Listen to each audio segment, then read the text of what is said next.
Hello everyone, this is Dr. Sushma Sarala, consulting homeopath at Fidicus Homeopathy. Now coming into the risk factors associated with radiofrequency ablation for the treatment of fibroids. The first and foremost risk factor that is associated is pain. It can be myomectomy, it can be myolysis, it can be UAE. Pain is a common feature of any sort of surgery. Along with that, we can have bleeding, we can have infection, where they will be giving you antibiotics, where you have to take it with a proton pump inhibitor, and then they will be giving you painkillers. All of this will alter the gut bacteria. Remember that there is uterus also present, right? So this can again cause hormonal imbalance, which can cause recurrence. This is the main factor of RFA, or it can be of any other procedure that they are doing. See, remember, when you're not targeting the cause of the symptom, then the symptom will repeat again because there is a cause inherent inside of it. So here we are not treating the hormonal imbalance. We are just treating the symptom, which is the fibroid. We are removing it. It can again reoccur. So that is one thing. And apart from that, they can have post-ablation inflammation, and also they can have severe cramping, severe discharge, white discharge, and sometimes they can even face urinary tract infections. So apart from this risks, what are the other risks that are associated with RFA?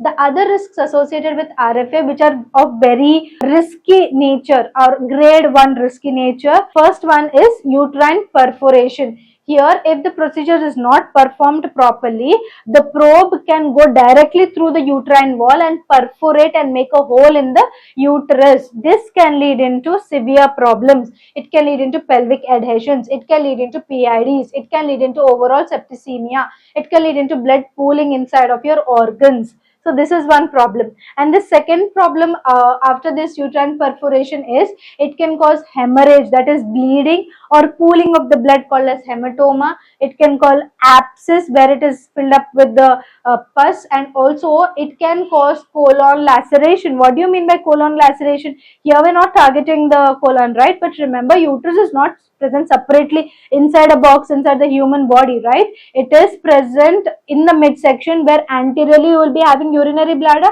and posteriorly you will be having the colon. By colon we mean intestines. If the procedure is not performed properly, it can cause laceration, that is, it can cause a tear in the intestine, which can cause leaking of the fecal material, which can in turn cause pelvic adhesions and also cause other included features like septicemia. And then we can have endometritis, where the endometrial tissue as such is very inflamed, it's red, it's very reactive, it's infected, and also it can cause fibroid expulsion. What do you mean by fibroid expulsion? You see, we remember that RFA is only done in people where the fibroid size is less than 5 centimeters, right?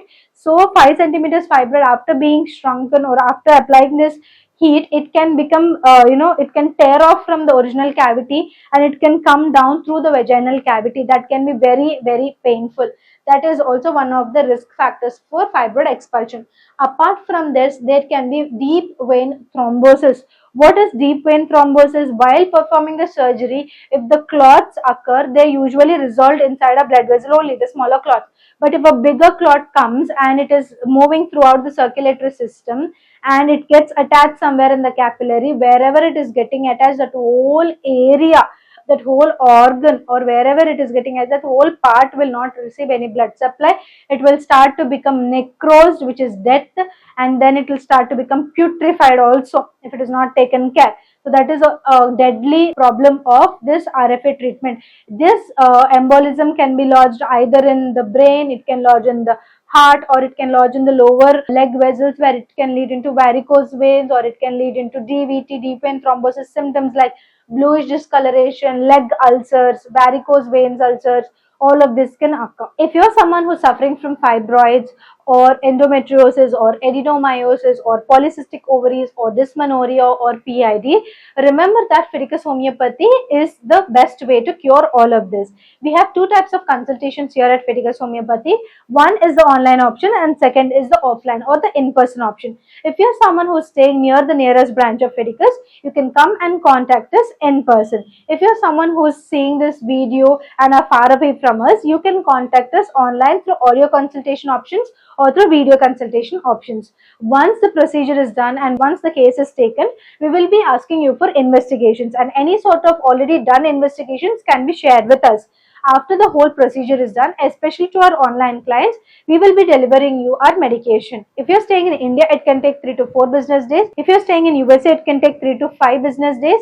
Anywhere across the globe, it can take 4 to 8 business days for our medicines to reach your doorstep. If you would like to get in touch with us, you can call us on this number, WhatsApp us, or messages. And if you would like to know more about Fidicus Homeopathy, you can check our website www.fidicus.com. If you're someone who's suffering from female reproductive organ diseases, it can be fibroids, endometriosis, adenomyosis, PID, dysmenorrhea, polycystic ovaries, remember that Fidicus Homeopathy is the best way to choose your cure, because Fidicus Homeopathy stands for highest chance of health.